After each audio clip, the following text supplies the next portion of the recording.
Here is what might be an uncomfortable question for some of us, and an interesting and maybe even helpful and surprisingly honest question for others of us. When it comes to knowing if there is a God, and if there is a God, what God is like, and when it comes to trying to figure out who God likes, does it really come down to the Bible tells us so? Or any other religious literature tells us so? I mean, we're modern people, rational people. Are we really expected to believe what we believe, or believe anything, based on a collection of ancient manuscripts written by potentially dozens of men only, who didn't even know each other over the course of hundreds and hundreds of years, in a world without science in the way that we think of modern science, and in a world where everybody believed in the gods or some kind of God? I mean, let's just be honest, all right? Weren't they just making stuff up? I mean, weren't they just guessing? Weren't they just looking at the, weather patterns and trying to, make sense of something that just didn't make any sense in that time? And along with that, and maybe this is kind of intersects with your life, should we really be surprised that modern people, it seems more and more, are kind of dismissing faith in general or deconstructing their faith, the terminology that we use now? We begin to ask really hard questions, or what seem to be hard questions about faith, and realize we don't really have answers. And it's not that we're sure that we're right, that religion is wrong, but because we're not sure that religion is right, we just kind of step back and it's like, I'm not sure about that anymore. I mean, should we be surprised more and more people are doing that? Or to make it personal, should we be surprised that perhaps that's where you are? Or are you surprised that that's where you are? That maybe you're in the process of walking away, or you just have so many questions, you're starting to lean away, or maybe you're listening or watching today, and honestly, nobody in your family knows this yet, but you have your hand on the doorknob. I mean, you're about to step away and outside of faith, and you're not sure how your family's gonna respond, your friends are gonna respond, maybe even your employer is gonna respond, but you're just kind of leaning that way. And if, all there is to this is the Bible tells us so, then we shouldn't be surprised. And you should be honest with yourself. I mean, if in fact the Christian faith balances precariously on the edge of ancient declarations of superstitious men, well then, why not? Why not? But as it turns out, and the reason we're talking about this, and maybe this is new, or maybe this is a reminder, or maybe it's just something you've heard before, but you need to hear it again, or maybe it's the thing you've always believed, but you need some more terminology. The truth is, Christians are not expected to believe what we believe based on a collection of ancient manuscripts written by men who never met each other over the course of hundreds of years in a time when everybody was superstitious and everybody believed in the gods and there was no modern science. That the foundation of our faith, and we talk about this a lot here, the foundation of our faith is far more substantial than that. It's far more sustainable than that. It's even, as we're gonna discover, it's even investigable, which is actually a word. I don't like it. I like the word investigatable, but as it turns out, that is not actually a word. And the people who keep me between the lines grammatically said, you can't use your word, you have to use the actual word. So this is it. So the good news is the Christian faith is investigable, which means we are invited to kick the tires. And you're invited to ask those hard questions. And as those of us who are Christians, we don't have to look the other way and shrug and go, I don't know, it's a mystery. As soon as we start talking about faith, we just have to take it by faith, which when you say that, even when you think that there's something on the inside of you that says, you know what, that kind of works for me, but it's not working for my son-in-law, and it's not working for my daughter, and it's not working for the people at work, and it's not working for the people who ask me those hard questions, but it's just what you got, it's what we were raised with, it's basically what we were told. But the Christian faith does not rise and fall based on the accuracy or the inerrancy of 66 ancient documents that we call books of the Bible. It rises and falls on the identity of a single individual, Jesus of Nazareth. So if you're curious about faith and you're moving in the direction of faith, or you're curious about faith and you're returning to faith, or you find that you're kind of losing faith, or you're losing your interest in faith, here's the question that you should wrestle with. And the question to wrestle with is not, is there a God or is the Bible true? In fact, is there a God and is the Bible true? Those are generally off-ramps to faith, not on-ramps to faith. But here's the question. And it's not a question that perhaps you've ever been invited to ask before. And if you are a person, again, who grew up in church like I did and you sort of are losing it or you've lost it or you're not even interested anymore. In fact, the only reason you're watching today is because you're staying with friends and they're making you watch this or they sent this to you to say, hey, you should really watch this. You know, this is going to help get you back. Here's the question that you've never been invited to ask, and it's not your fault at all. It's the church's fault. The question to ask when it comes to is Christianity something even worth taking seriously or even worth considering? The question is this: is Matthew, Mark, Luke, or John a reliable account of actual events? This is the issue. This is the question when it comes to Christianity.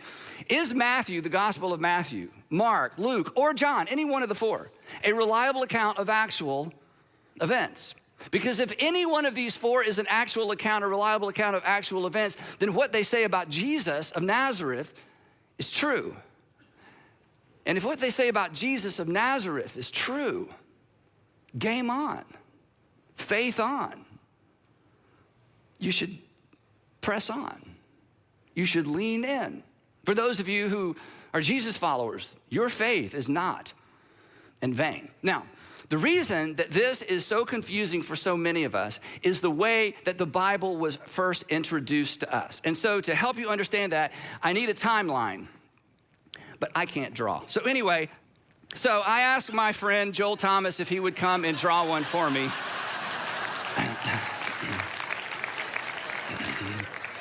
For those of you who don't know Joel, he's the lead pastor at Buckhead Church, and he's really good at this, and I try not to hate him for it. But anyway, and just to make sure that I didn't take credit for his work, look, he actually initialed the chalkboard. So everybody, actually, I asked him to do this. Okay, so this is super important, okay?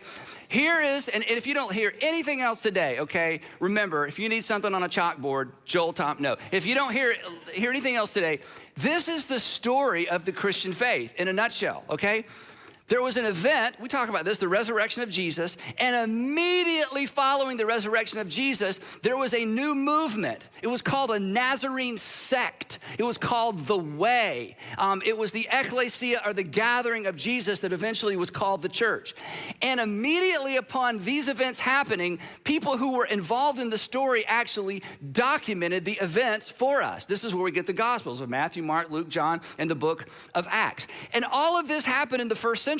In fact, all of this, it could be argued, I would argue persuasively, that all of this happened before 70 AD, before the temple in Jerusalem was destroyed. So within 35 years, or 40 if you stretch it, from the time of Jesus, something happened. It started a movement, and the movement was documented, as in written down, documented by the people who were part of the movement. And then 300 plus years later, the first Bible was assembled. Now, the reason, and we'll talk more about this in just a minute, the reason this is important is this: the story of Jesus is not a Bible story. The story of Jesus, or the narrative, or the life of Jesus, is why there is a Bible. Jesus is the reason for the Bible. So when we were growing up, somebody gave us the Bible, and there's all kinds of story about David and Goliath. Oh, that's so cool. And then a story about a Red Sea. That's so cool. And then you get to the parts about Jesus, and I'm not even sure I understand that, but the miracles, that's so cool. And before we know it, the story of Jesus is a Bible story. It's a story in the Bible. You need to understand, if there had been no resurrection, there would have been no church. And if there was no church, there was nobody to document the story of the resurrection, because the resurrection never happened. Apart from the resurrection of Jesus, there is no Bible. And as we're going to see, the Bible only became a collection of these extraordinary ancient documents because of what happened in the church in the 300 years following the first century. So, if even one of the Gospels or the accounts of Jesus' life is true, then you need to lean in. Okay, enough of that. He's making me jealous. All right, here we go. I'm gonna take that. So here's the point. Here's what we're gonna do. For the next few weeks, we're gonna explore one of those accounts of the life of Jesus. We're gonna explore the Gospel of Luke. It was named for its author, Luke. Luke was not one of Jesus' disciples, but as we're going to discover, he knew Jesus' disciples and had conversations with Jesus' disciples, and James, the brother of Jesus. And the reason I introduced the whole series and the message the way I did is because when we open the Gospel of Luke, this is kind of how Luke introduces his audience to the life in this account of Jesus. Now, we don't know how many times Luke wrote and rewrote the introduction to his account of the life of Jesus, but some of you are writers, and I'm a writer, and when you're writing something important, that first line is so important, isn't it? And sometimes the first word, you want people to read that first line and be hooked, or that first line and just be hooked. And I think in Luke's case, like many of us who write, he wrote and rewrote and wrote and rewrote the first line of his account of the life of Jesus over and over and over. In fact, it's so good that the very first word has historical relevance, and it's so easily passed over because it's in a common word and it's at the very beginning of a sentence, and you tend to just go right by it. So as we begin the exploration of this incredible first century document, the Gospel of Luke, it's written by somebody who interviewed eyewitnesses, as we're gonna discover. Here is how Luke, he's a doctor apparently, here's how Dr. Luke, who is meticulous in terms of detail, here's how he began. So here is the first chapter, the first verse, and the first word of the Gospel of Luke. He writes, many. Now, how many is many? 4? Is 4 many? 4 doesn't seem like many. 40? Well, it depends on what we're talking about, right? Listen to how he begins his gospel. This isn't once upon a time. This isn't a fairy tale. This isn't something he made up. This is certainly not how you begin a lie. He says, many have undertaken to draw up an account of the things that have been fulfilled among us. He says, now, what I'm about to tell you, I'm not the first person to try to get this out right. Many people have endeavored to draw up an account of the things that have literally happened or been fulfilled right here among us. Quick question, don't answer this out loud. Do you know how many will undertake to draw up an account of your life? Not many. That's how many, okay? The only people that are gonna even know you existed or know I existed after our grandkids are not many, unless you do something extraordinarily great or extraordinarily horrible, okay? But not many people are gonna write up an account of our life. And Luke tells us, he's like, hey, I'm starting this thing out, but you need to know, I'm not the only one doing this. Many people have endeavored to get this down in such a way that people can understand and experience through what's written, what has happened right here. Now listen, check it out. There are not many people even undertook to draw up the accounts of the lives of famous people from ancient times, or especially the first century. I mean, Tiberius Caesar, who was, Caesar during the life of Jesus. There's not a storyline. You have to piece it together. Pilate, there's virtually nothing. Even Herod the Great, who, Josephus gives us a storyline and, almost a moment by moment account of the life of Herod the Great. But other than Josephus, that's it. And Herod the Great did extraordinary things, but there's just one. But here's a question. Do you know how many detailed narrative accounts we have of the lives of ancient peasants, crucified criminals, even famous first century rabbis? None. We have quotes, we have legendary stories, but I'm just telling you, this is why you gotta sit up and pay attention. There is nothing even close to what we find in Luke's presentation of the life of Jesus. But that should cause us to ask a question. Why in the world would Luke bother? I mean, he's a busy guy, lots going on, okay? I mean, food is scarce. This is the first century. Why in the world would he bother to bring us a detailed account of a Galilean day laborer turned rabbi that was executed by Rome, who was, again, rejected by his own people and rejected by the empire? Why even tell us the story? Why is that even a story worth telling? And why would others try to tell us that story as well? Going back to the first word of his gospel, why so many? Why would one even tell us this story? Why would there be 4? Why would there be many? And the answer is simple, because something extraordinary happened. Something that had implications for future generations. But it wasn't just extraordinary. Something good had happened. Something good had happened on behalf of not just the people in Judea and Galilee. Something had happened that was good on behalf of people for the whole world. And somebody had to tell it. He writes, many have undertaken to draw up an account of the things that have been fulfilled among us, not among them. This happened. This is why you got to pay attention. This happened in his lifetime. Ancient history was often written by people who lived long after the events, and they would cobble together the different writings and quotes and try to put together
an account of what happened.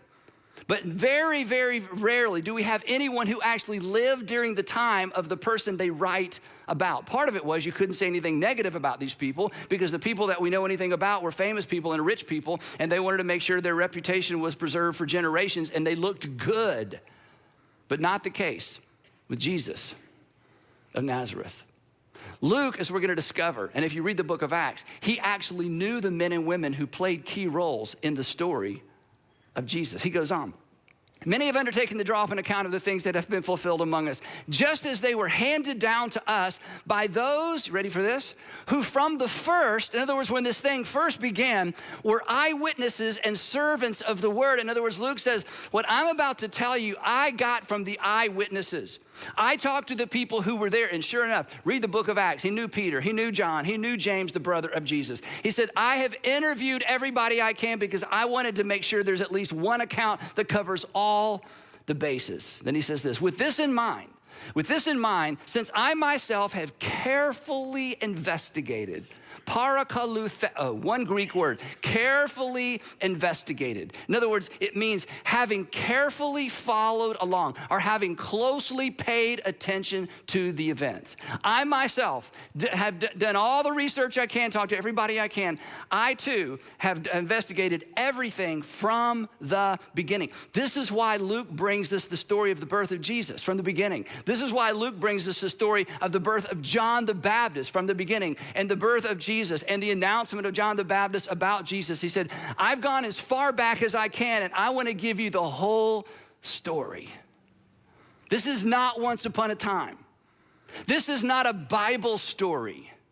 This is Luke telling us what happened in his lifetime, and it had to be told because it was extraordinary and it was good and it was for the world. And it was for every generation. It is amazing. We don't even think about it.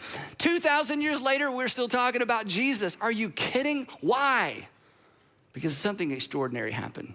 He says, with this in mind, I myself have carefully investigated everything from the beginning. I too, along with many others, I too decided to write an orderly account for you. Again, here's my point. This is a point for the day, but it's such a big deal, especially if you're struggling with faith or moving in the direction of faith or you're about to turn your back, okay? Luke is not writing the Bible. Luke didn't have any idea there would ever be the Bible. Luke didn't know if his document would survive the first century. Luke had no idea if anyone would read it other than the person he's writing it for. He's not writing the Bible. The Gospel of Luke isn't part of the Bible. The Gospel of Luke is something that, as we're going to discover in a few minutes, was included in the collection of documents that was eventually titled the Bible because of what this story contained, when it was written, who wrote it, and what it said about Jesus. Luke was documenting the life and teaching of Jesus, which means, this is so important, we shouldn't take Luke seriously because it's in the Bible. We shouldn't take the Gospel of Luke seriously because it's in the Bible. Luke's account of the life of Jesus was written 300 years before the Bible was assembled, as we said a minute ago. So Luke's account, this is important, his account of the life of Jesus didn't become reliable when it was placed in the collection of documents we call the Bible. Luke's account of the life of Jesus was included in the Bible because Luke's account was considered reliable, this is so important, when it was written. Let me illustrate it this way. When you travel and you stay in a hotel, you decide to go out to eat, and you've got some jewelry, you got your iPad, you got your watch, you got some stuff that's important, and you find there's a safe in the closet in the hotel room. This is not a trick question. Don't answer out loud because it's going to sound like a trick question. Do you put things in that safe to make them valuable? Or do you put things in that safe because they're valuable? You put them in there because they're valuable. The safe doesn't make them valuable. The fact that you put them in a safe is evidence of the fact that you consider them valuable. So here's the point. Luke's account, this first century account of the life of Jesus, was considered valuable the moment it was written. And it was eventually placed in the collection of books we call the Bible, not to make it valuable and not to make it true, but because it had been considered valuable and true from the moment it was written, because of when it was written and who wrote it. So, as you struggle, or if you're struggling with faith, or if you ever struggle with faith,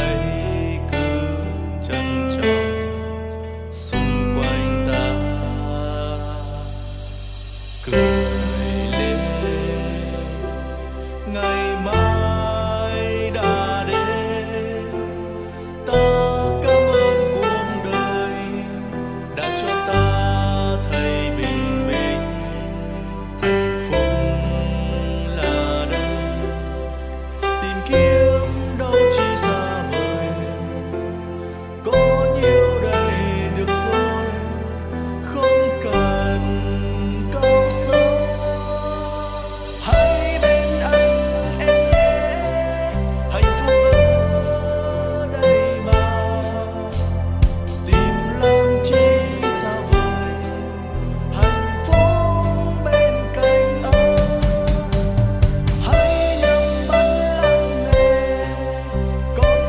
And you're like, how could God and evil in the world and all those big questions that we should all be bothered by, we should all ask. Again, we don't ever have to look the other way and just pretend and God's just gonna work it all out, but I dare not look over there and see what's going on with them. When you find yourself in all of that, or if you're considering Christianity, maybe for the first time or the first time in a long time, it really comes down to this. Is Luke lying? Is he lying? Okay, he can't be mistaken. This is when people say, oh, he's mistaken. No. That's what you say if you've never read the Gospel of Luke or the book of Acts. You read the Gospel of Luke and the book of Acts, you may come away with all kinds of theories, but he was mistaken. You can be mistaken about an event. You can be mistaken about a conversation. You can't be mistaken about the story arc of an entire life and what happened for the next 20 years after that story ended. He wasn't mistaken. It comes down to this. He either carefully investigated everything from the beginning, or he didn't. And if he did, and there's no reason to think that he didn't, if he did, then my friends, you should lean in. I should lean in. We should lean in because something extraordinary happened, and if it happened, it's good. And it's good for you, and it's good for your family. And it's good for the world. And when you read the Gospel of Luke, and if you read the book of Acts, you know what's clear? Luke believes what he's written. Luke is absolutely confident that what he documents actually took place because it's based on his conversations with the people who were there.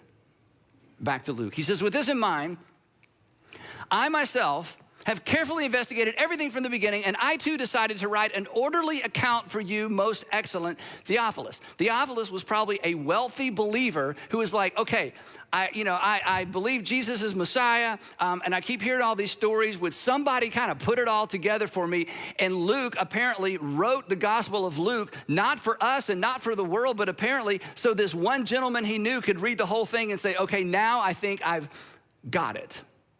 He says, I too decided to write an orderly account for you, most excellent Theophilus. And this is so powerful. And if you're wrestling with faith, I get it. I don't claim that I'd be able to answer your questions, but this next statement is so powerful. He said, the reason I took the time to get this down, the reason I wrote this is so that you may know the certainty. In other words, he says, I want you to know the certainty. I want you to be secure in your knowledge of the things that you have been taught. Because Theophilus was a believer and he had been taught, and Luke is like, I want to come in behind the things you've been taught and I want to give it context because I want you to have certainty so that he wouldn't be left with the impression, and so that you wouldn't be left with the impression, and so that you wouldn't be left with the impression that Christianity is all about faith and faith. We just got to have faith, said not Jesus, okay? We just got to believe stuff, said nobody who followed Jesus after the resurrection. That Christianity isn't faith in faith, and Luke takes the time to document the life of Jesus so that people in the first century, during the time when these events happened, would know with certainty what had happened, because their faith would be anchored to an event and ultimately to a person. That Luke wanted to ensure that our faith was anchored to that event, the resurrection of Jesus, that, as we saw earlier, would launch the movement, the church. And then this was so fascinating. This is such fascinating history. When it was safe and when it was legal, the bishops came out of hiding and they put together the very first Bible. And this is amazing to me. And I don't even know how to put words around this. Think about Luke. He's living in the first century. Okay, things aren't going well for a lot of the little ecclesias of Jesus. He travels all around the Mediterranean rim with the Apostle Paul on several of Apostle Paul's journeys. He's seen the Apostle Paul beat up. I mean, he's seen the whole thing. Meanwhile, he's got this document that he's given to Theophilus. I'm sure he had a copy for himself. And he knows that several people have sat down and tried to, create a document that pieces together chronologically the life of Jesus. He had no idea that of all the many that were written and all the many that were attempted to be written, that his would be one of 4 that would survive. And not only would it survive, here's what happened to it. It was meticulously copied. And then it was distributed to Christians and little ecclesias. And some people memorized this entire document. And then as the years passed, it was demonized. It was collected with other Christian literature, and it was burned. Toward the end of the 3rd century,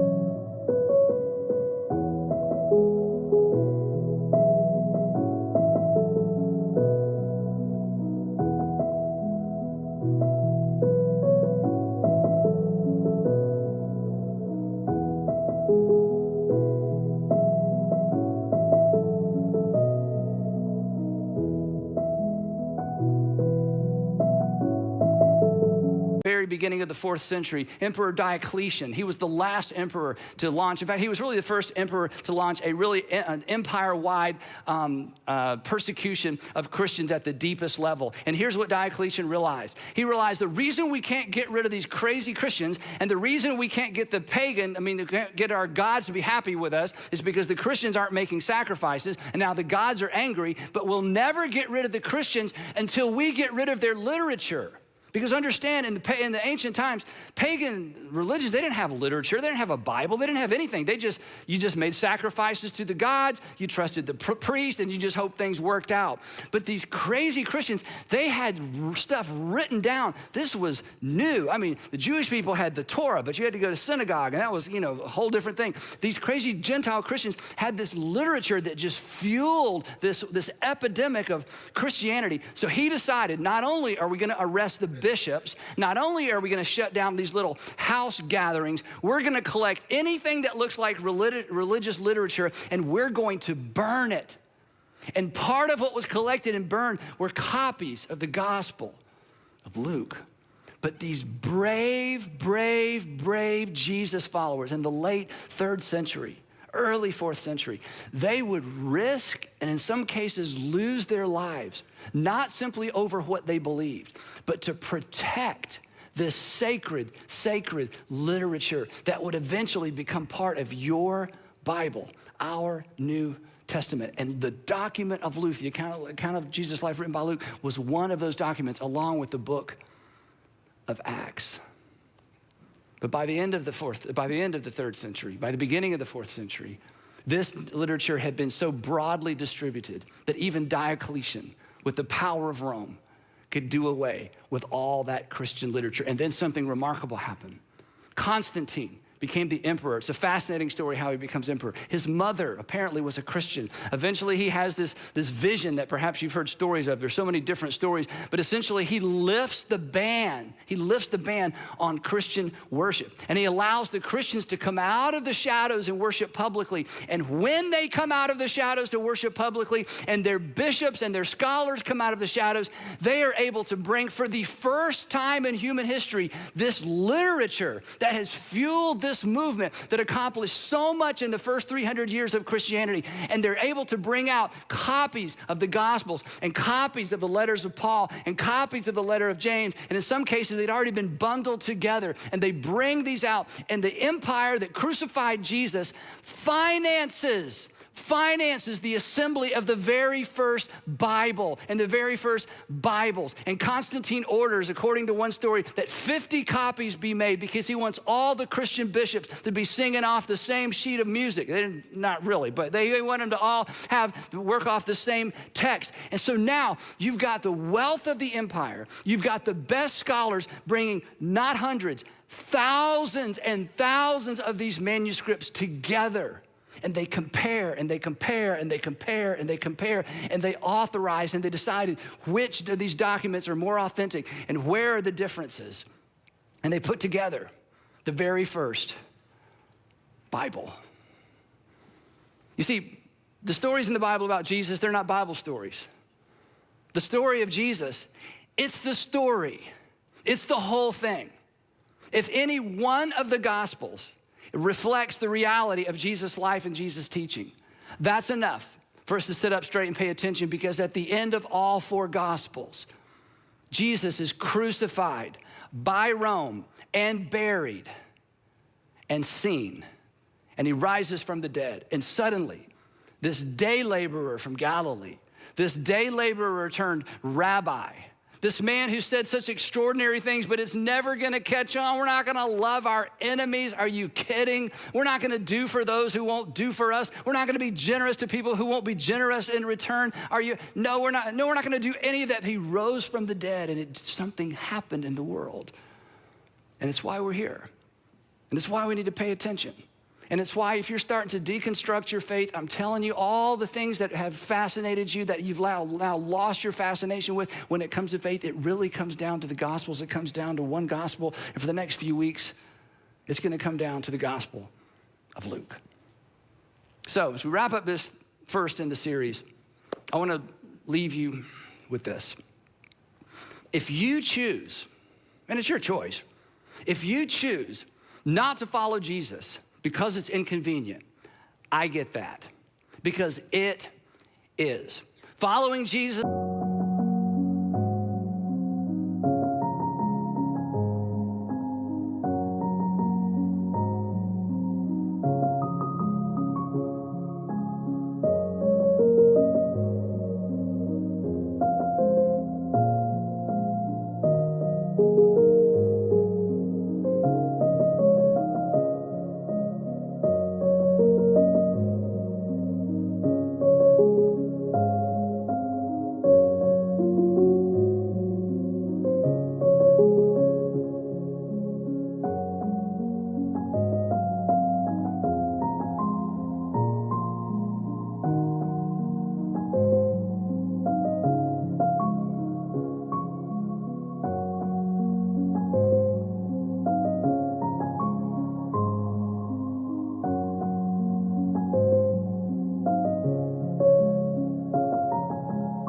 will require something of you, and following Jesus will require something from you. It's gonna require you to forgive people who don't deserve to be forgiven. It's gonna require you to forgive people, and you're gonna feel like you're giving them a gift after they've already taken something from you. Following Jesus is gonna require you to be less selfish, less full of yourself. There are times when it's gonna be so extraordinarily inconvenient. So it's gonna cost you some money. Jesus said more about money than just about anything, way more than he said anything about heaven, because Jesus knew that where your treasure is, that's where your heart is, and Jesus is after your heart. So if you follow Jesus, hang on to your purse and hang on to your checkbook. It's gonna cost you when you decide to follow Jesus. And if you decide to follow Jesus, it's gonna cost you some time, because Jesus says that we are his body. And as part of his body, there are things we have to do and get to do for each other and for the world. So yeah, if you decide, I'm not following Jesus, that takes too much time, it's too costly, it's too inconvenient, that is a somewhat valid reason not to follow Jesus. However, if you choose to follow Jesus, it will eventually make your life better, and it will make you better at life. That's a guarantee. But if it's too inconvenient, I get that. That is somewhat of a valid reason not to follow Jesus. But please, please, please don't choose not to follow Jesus because you don't think there's anything to the story of Jesus. Because in spite of what you heard in college and in spite of what you've heard in culture, there is. So if you don't want to follow Jesus because it's inconvenient, you're right, it's inconvenient. But don't give up on following Jesus because you don't think there's anything to the story of Jesus until you personally, as an adult, investigate the story for yourself. Because the only good reason, really, not to follow Jesus isn't that the Bible isn't true. It's that you decide that Luke isn't trustworthy.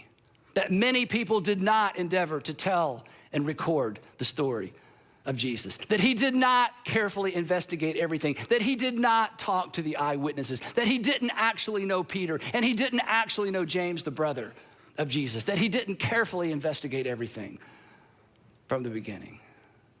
But if you read it, and you read the book of Acts, you may be convinced. You may be convinced of this. That 2,000 years ago, something extraordinary happened. Something extraordinary for you and for your family and for us and for our culture and for our country and for every single generation. The story of Jesus had to be told, and Luke chose to tell it. And we will pick up his story of the life of Jesus next time in part 2 of Investigating Jesus, How We Know and Why We Follow.